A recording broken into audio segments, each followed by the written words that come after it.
Hello दोस्तों, कैसे आप लोग? उम्मीद करते हैं अच्छे होंगे। दोस्तों, इस वीडियो में साइंस प्रैक्टिस सेट पेपर देखने वाले हैं। यह वीडियो बीपीएससी ट्री 4.0 के लिए अत्यंत आवश्यक है, तो आप लोग लास्ट तक जरूर बने रहेंगे। तो चलिए शुरू करते हैं क्वेश्चन नंबर फर्स्ट से।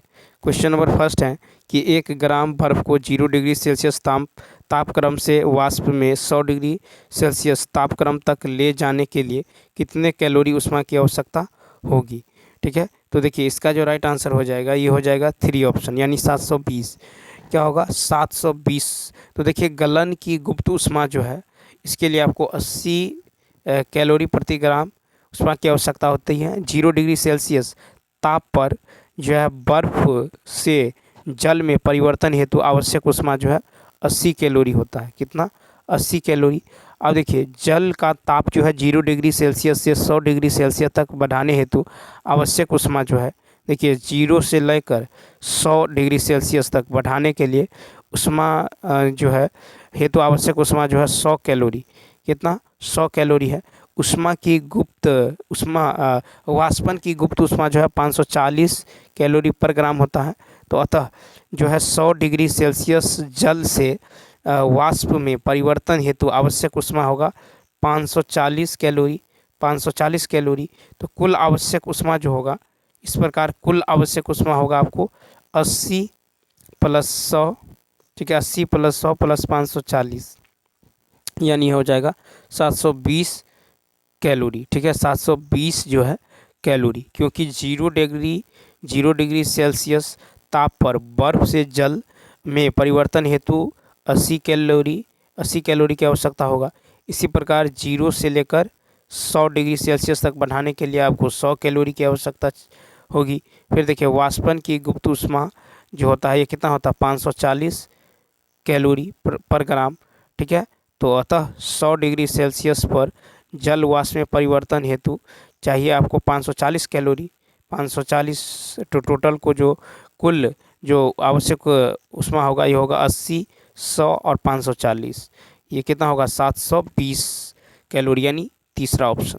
नेक्स्ट क्वेश्चन देखिए, कहता है यदि किसी ग्रह का द्रव्यमान पृथ्वी के द्रव्यमान का 25 गुना है एवं ग्रह की त्रिज्या पृथ्वी की त्रिज्या का 125 गुना है, तो ग्रह से किसी वस्तु का पलायन वेग पृथ्वी से पलायन वेग का खाली स्थान गुना है।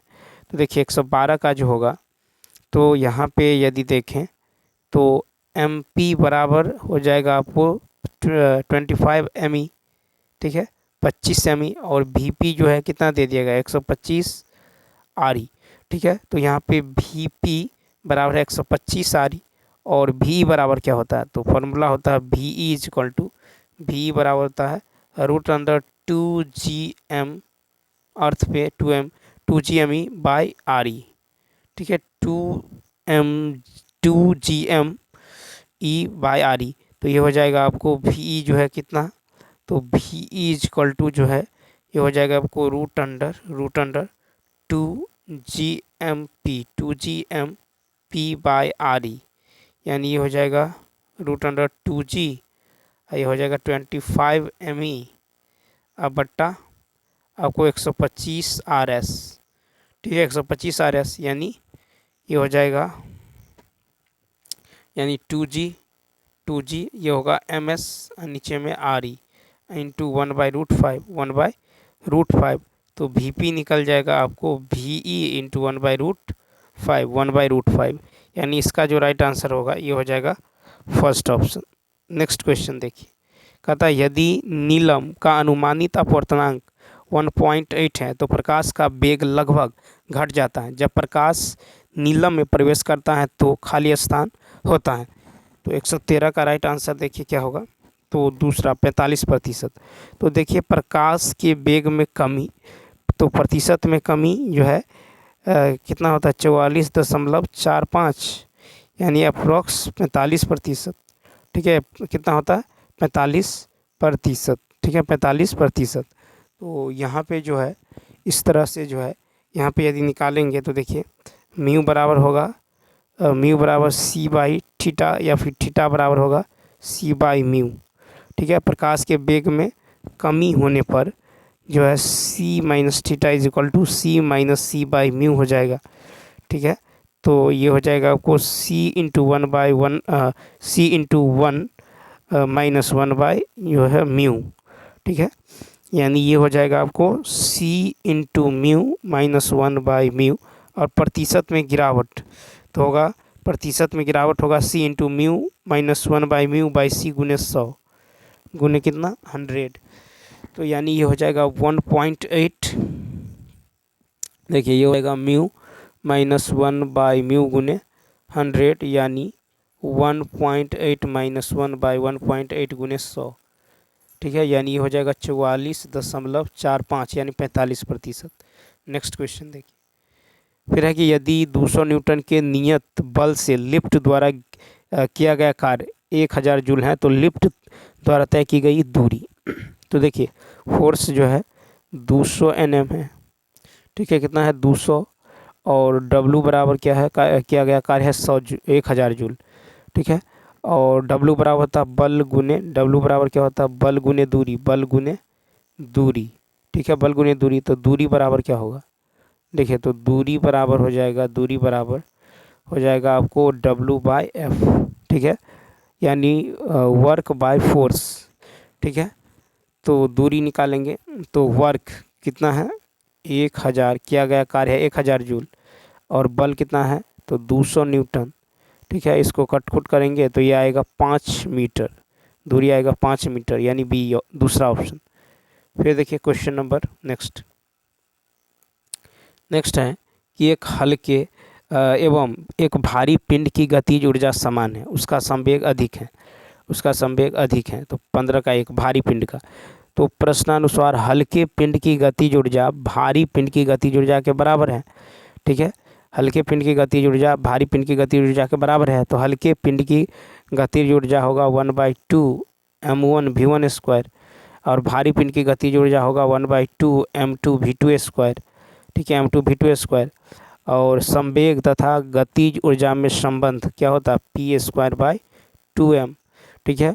इसके पिंड के m1 का मान कम होगा, ठीक है, तो ke1 बराबर क्या होगा, ke1 बराबर होगा p1²/2m1, 2m1 से, ठीक है। अतः हल्के पिंड की गतिज ऊर्जा तथा भारी पिंड का संवेग अधिक होगा, भारी पिंड का संवेग जो है अधिक होगा। नेक्स्ट फिर है कि पानी में लोहे की सुई डूब जाती है लेकिन जहाज तैरता रहता है, यह किस सिद्धांत पर कार्य करता है। 116 का 2 आर्किमिडीज का सिद्धांत। तो जब किसी वस्तु को द्रव में आंशिक व पूर्ण रूप से डुबाया जाता है तो उस वस्तु पर उसके विस्थापित आयतन के बराबर एक बल कार्य करता है, जिसे उत्प्लावन या उत्क्षेप बल कहते हैं। उत्प्लावन बल बराबर होता भार में आभासी कमी बराबर हटाए गए द्रव का भार, ठीक। उसके बाद चलिए देखते हैं क्वेश्चन जो है नेक्स्ट क्वेश्चन। तो नेक्स्ट क्वेश्चन नंबर 117 है कि निम्नलिखित में से किस सर्किट में एमीटर विक्षेपण दर्शाता है। एमीटर विक्षेपण दर्शाता है, तो फर्स्ट देखते एमीटर विक्षेपण। तो देखिए विकल्प फर्स्ट में जो है केवल करंट का प्रवाह के लिए उचित शर्तें दी गई हैं, की बंद है एवं सर्किट में कोई इंसुलेटर नहीं है, की बंद है, ठीक है। तो इसका जो है फर्स्ट देख लीजिए, फर्स्ट ही क्या होगा राइट होगा। नेक्स्ट 118 कांच के स्लैब की सतह से प्रकाश में आंशिक परावर्तन और अपवर्तन में यदि आपतन कोण इतना है एवं अपवर्तन कोण इतना है, तो परावर्तित किरण व अपवर्तित किरण आपतित किरण से क्रमशः खाली स्थान और खाली स्थान विचलित होती हैं। 118 तो देखिए कि जो है परावर्तन कोण बराबर होता है आपतन कोण बराबर कितना है 43, ठीक है। परावर्तन कोण बराबर अपवर्तन कोण, अतः सतह से परावर्तित किरण के बीच का कोण जो होगा ये कितना होगा, तो 90 - 43 यानी ये 47 होगा, 47 डिग्री। अतः परावर्तित किरण और अपवर्तित किरण के बीच का जो कोण होगा ये हो जाएगा 47 + 47 यानी 94, कितना होगा तो 94।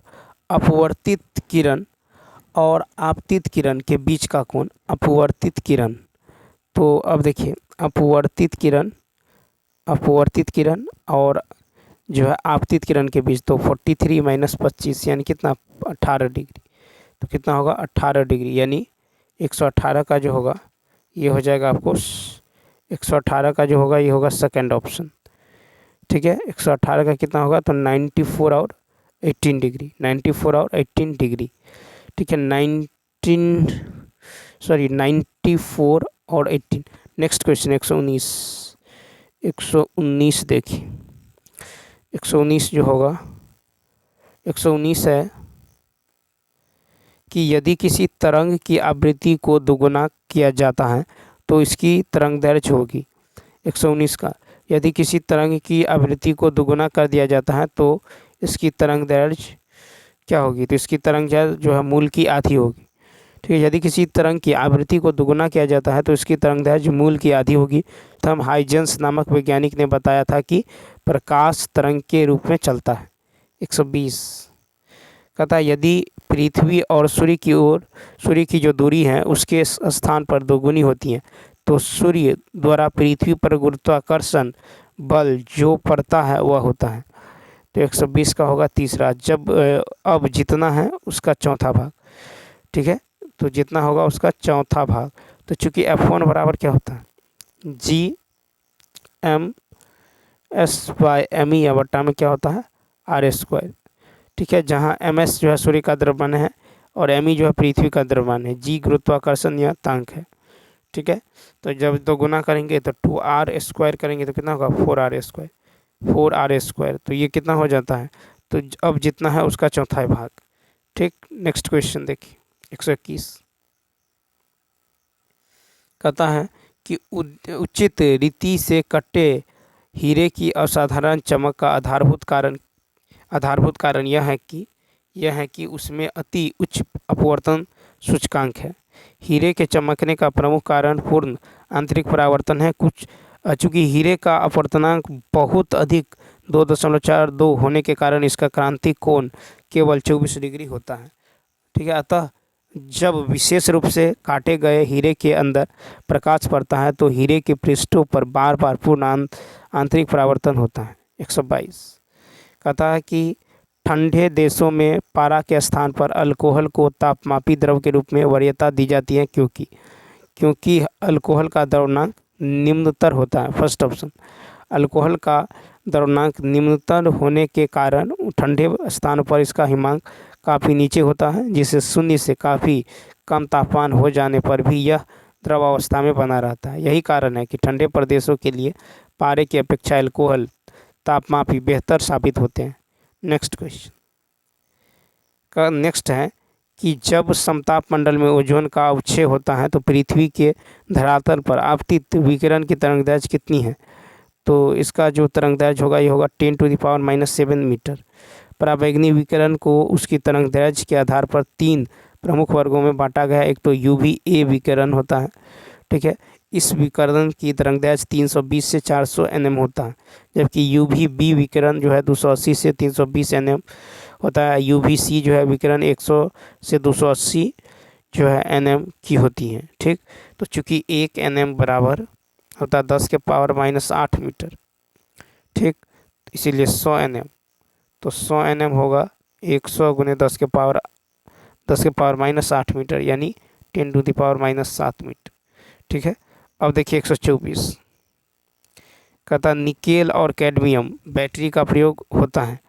124 का 4, तो देखिए निकेल कैडमियम बैटरी का प्रयोग प्रकार की जो है रिचार्जेबल बैटरी है इसमें, जिसमें निकेल हाइड्रोक्साइड तथा कैडमियम इलेक्ट्रोड के रूप में प्रयुक्त होता है, जबकि पोटेशियम हाइड्रोक्साइड विद्युत अपघट्य होता है। इसका जो है उपयोग कैलकुलेटर, कार्डलेस इलेक्ट्रॉनिक उपकरण, ट्रांजिस्टर सभी में होता है। 125 है कि धूम्र पर्दे युद्ध में छिपने एवं शत्रु को छलने के लिए प्रयोग में लाए जाते हैं, और धूम्र पर्दे प्रायः किसके युद्ध में जो परिक्षिप्त सूक्ष्म कणों के बने होते हैं। 125 का होगा आपको तीसरा ऑप्शन, यानी टाइटेनियम ऑक्साइड। ठीक है, टाइटेनियम ऑक्साइड के। तो देखिए कि धूप पर्दे जो है वायु में टाइटेनियम ऑक्साइड के अति सूक्ष्म कणों के जो कोलाइडी प्रकीर्णन से बने होते हैं। सोडियम क्लोराइड जो साधारण नमक को कहते हैं सिल्वर आयोडाइड का प्रयोग कृत्रिम वर्षा के लिए किया जाता है। क्वेश्चन नंबर 126 है निम्नलिखित यौगिक का IUPAC नाम क्या है? तो निम्नलिखित यौगिक CH3 CH2 का होल ट्वाइस और CCH3 का होल थ्राइस। तो 126 का होगा तीसरा ऑप्शन 2,2 डाइमिथाइल पेंटेन। क्या होगा? 2,2 डाइमिथाइल पेंटेन। तो एल्किन्स एवं एल्काइंस के IUPAC नामकरण के अंतर्निहित नियम है कि सबसे लंबी हाइड्रोकार्बन श्रृंखला का चयन किया जाता है। एल्किन्स के मामले में इसे मूल श्रृंखला कहा जाता है। अल्केन्स के लिए ANE का उपयोग होता है और एल्किन्स के लिए ENE का उपयोग होता है। ठीक है, एवं एल्काइंस के लिए YNE का प्रयोग होता है। ठीक है, तो ये आपको जो देख रहे हैं ये हो जाएगा आपको CH3 यानी 5CH3, उसके बाद 4CH2 और 4CH2, उसके बाद है आपको 3CH2, उसके बाद उसके बाद होगा C, यहाँ पे हो जाएगा आपको 2CH3, फिर नीचे में हो जाएगा CH3, इधर हो जाएगा CH3, तो यहाँ पे होगा 2,2 डाइमिथाइल पेंटेन। नेक्स्ट क्वेश्चन 127 कहता है किस पदार्थ का उपयोग बर्तनों को चमकीला बनाने के लिए किया जाता है? तो जिंक ऑक्साइड का उपयोग बर्तनों को चमकीला बनाने के लिए किया जाता है। वस्तुओं को चमकीला बनाने वाले अन्य ऑक्साइड इस प्रकार हैं, जैसे SiO2, AlO3, BaO2, NaO2, Na2O आदि। 128 ऑक्सीकरण प्रक्रिया को पहचानिए। 128 का होगा तीसरा A और D। ऑक्सीकरण एक अणु है, परमाणु या आयन द्वारा एक प्रतिक्रिया के दौरान इलेक्ट्रॉनों का नुकसान होता है। ऑक्सीकरण तब होता है जब किसी अणु, परमाणु या आयन को ऑक्सीकरण अवस्था बढ़ जाती है। ठीक है, बढ़ जाती है। तो यहाँ पे हो जाएगा आपको A और D, यानी Zn++ और D होगा Fe2+ यानी Fe3+। नेक्स्ट क्वेश्चन,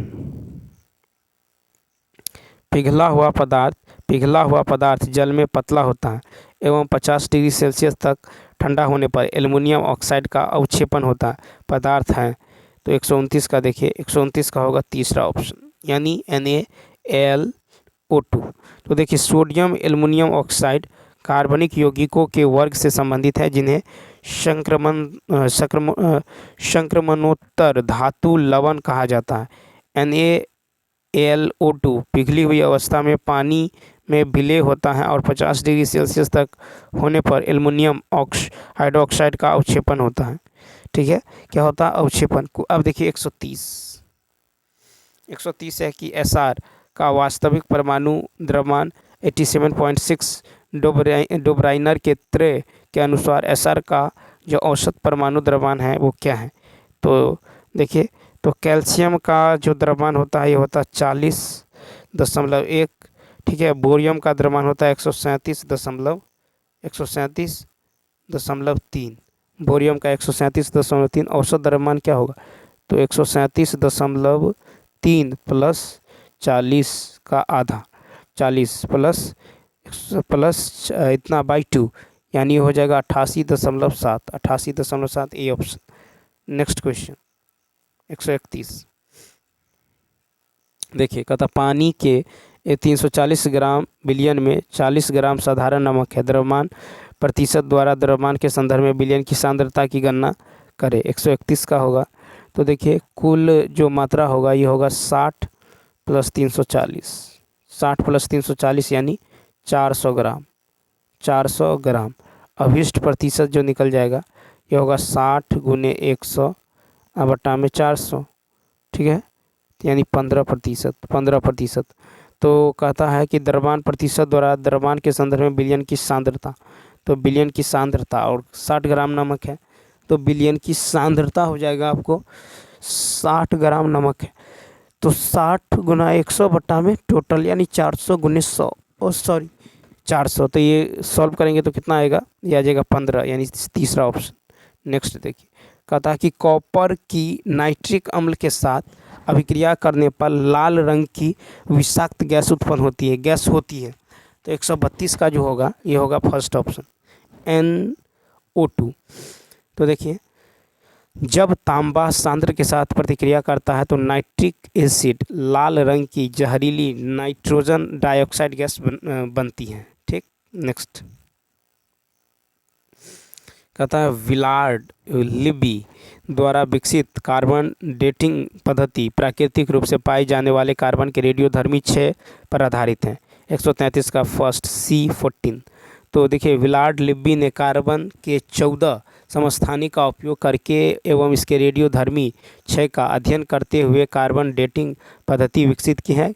और केमिस्ट विलार्ड लिब्बी ने पहली बार महसूस किया कि वर्ष 1940 के दशक में कार्बन 14 एक घड़ी की तरह काम कर सकता है। उन्होंने इस पद्धति के लिए रसायन विज्ञान ने वर्ष 1960 का नोबेल पुरस्कार जीता है।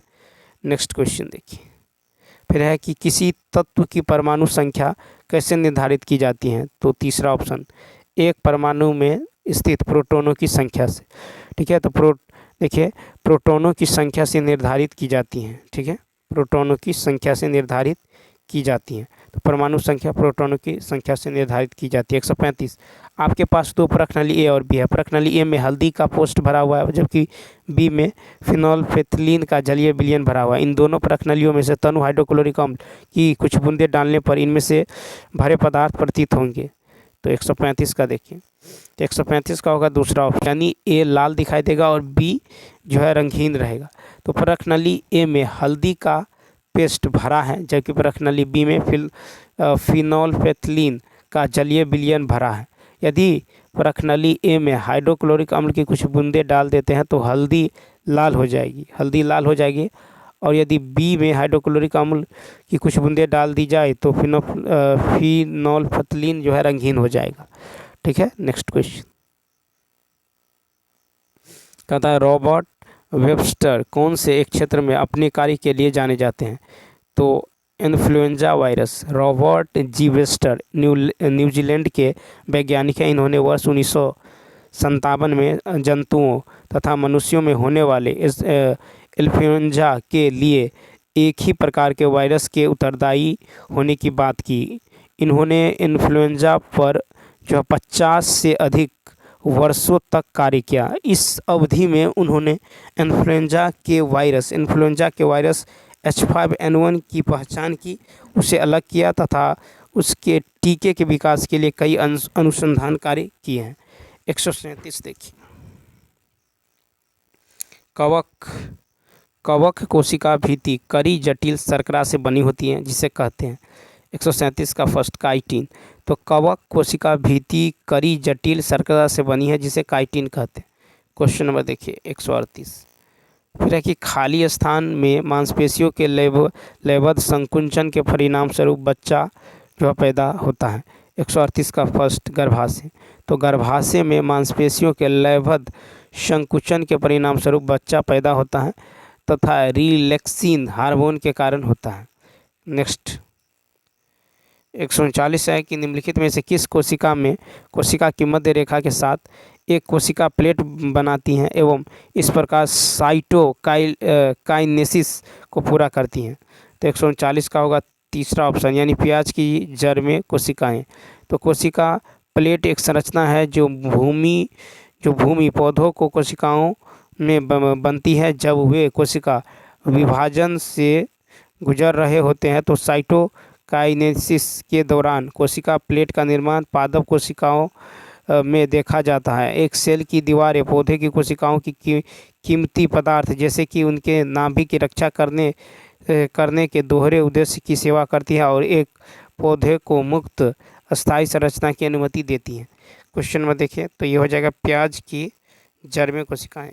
140, निषेचन होने से पहले फूलों की जो भ्रूणकोश में सदस्यों की पहचान।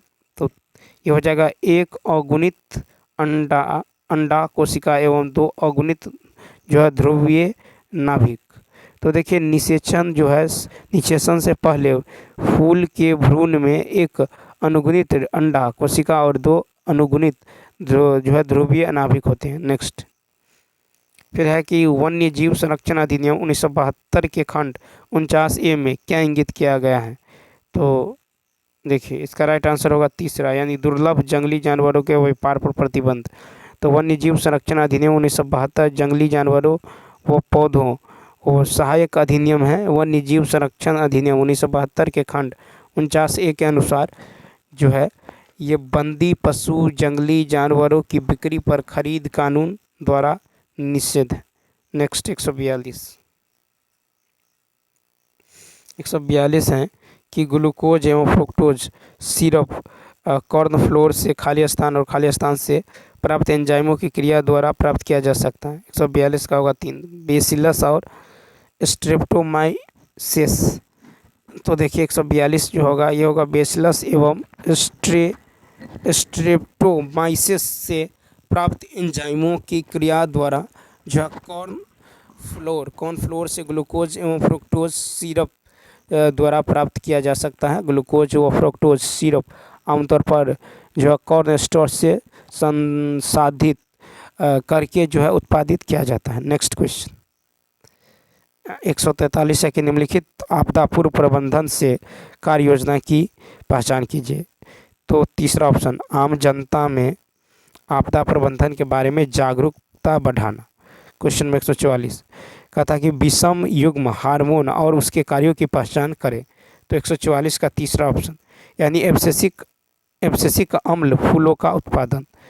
ठीक है, तो देखिए एब्सिसिक एसिड उत्तेजक हार्मोन के बजाय सबसे महत्वपूर्ण पौधे वृद्धि अवरोधक में से एक है। इसे पत्तियों में संश्लेषित किया जाता है, जहां से इसे फ्लोएम के माध्यम से स्टेम एपेक्स में स्थानांतरित किया जाता है। एब्सिसिक एसिड नाम दिया गया था क्योंकि यह जो है नई भुरभुरी या ताजी गिरी हुई पत्तियों में उच्च जो है सांद्रता में पाया गया था। नेक्स्ट क्वेश्चन 145 कहता प्रोटीन संश्लेषण में निम्नलिखित कोशिकांगों में से किनकी भूमिका अधिक महत्वपूर्ण है। तो 145 का होगा 2, अंतःप्रद्रवी जालिका और राइबोसोम। तो कोशिका में प्रोटीन संश्लेषण में अंतःप्रद्रवी जालिका और राइबोसोम की भूमिका सर्वाधिक है। राइबोसोम में प्रोटीन का संश्लेषण होता है। राइबोसोम में प्रोटीन का संश्लेषण। 146 निम्नलिखित में से कौन सा विकल्प वायरस द्वारा मनुष्यों को होने वाले रोगों के समूह को दर्शाता है। 146 का 3, खसरा, चिकन पॉक्स, हेपेटाइटिस ए। तो देखिए खसरा, चिकन पॉक्स तथा हेपेटाइटिस ए मनुष्य में वायरस द्वारा होने वाला रोग है। ठीक है, खसरा एक अत्यंत संक्रामक रोग है जो मोरबीलीवायरस के जींस पैरामिक्स वायरस के संक्रमण से होता है। खसरा व्यक्ति के में श्वसन के माध्यम से फैलता है। चिकन पॉक्स वेरिसेलस जोस्टर वायरस से फैलने वाली संक्रामक बीमारी है। ठीक है, चिकन पॉक्स के संक्रमण से पूरे शरीर में जो फुंसियों जैसी चकतियाँ विकसित हो जाती हैं तथा हेपेटाइटिस ए जो है हेपेटाइटिस नाम वायरस से फैलने वाली बीमारी है। इसमें लीवर में सूजन आ जाती है। नेक्स्ट निम्नलिखित में कौन सा विकल्प स्वपोषियों के समूह को दर्शाता है। तो तीसरा, शैवाल, पालक, टमाटर, केला। तो देखिए वे प्राणी जो अपने भोजन का निर्माण स्वयं करते हैं स्वपोषी कहलाते हैं। शैवाल, पालक, टमाटर, केला अपना भोजन क्रमशः संश्लेषण की क्रिया के द्वारा बनाते हैं, इसलिए ये स्वपोषी कहलाते हैं। 148 मानव पोषण में पोषक तत्वों की आवश्यकता, भोजन ग्रहण करने की विधि और शरीर में इसका उपयोग विभिन्न चरणों में होता है। 148 का जो होगा ये हो जाएगा तीसरा ऑप्शन यानी DEACB। क्या होगा? DEACB। डी, उसके बाद E, उसके बाद A, उसके बाद C और उसके बाद B। ठीक, तो देखिए 148 का जो होगा कथा भोजन जब मुख से जाता है तो इसे पूर्ण रूप से पचाने के लिए विभिन्न प्रक्रियाओं से गुजरना होता है। ठीक है, गुजरना होता है। अंतःग्रहण, उसके बाद अंतःग्रहण, उसके बाद पाचन, अंतःग्रहण, फिर पाचन, फिर अवशोषण, अवशोषण, फिर होगा आपको स्वांगीकरण, स्वांगीकरण, और बाद में होगा निष्कासन। ठीक है, निष्कासन।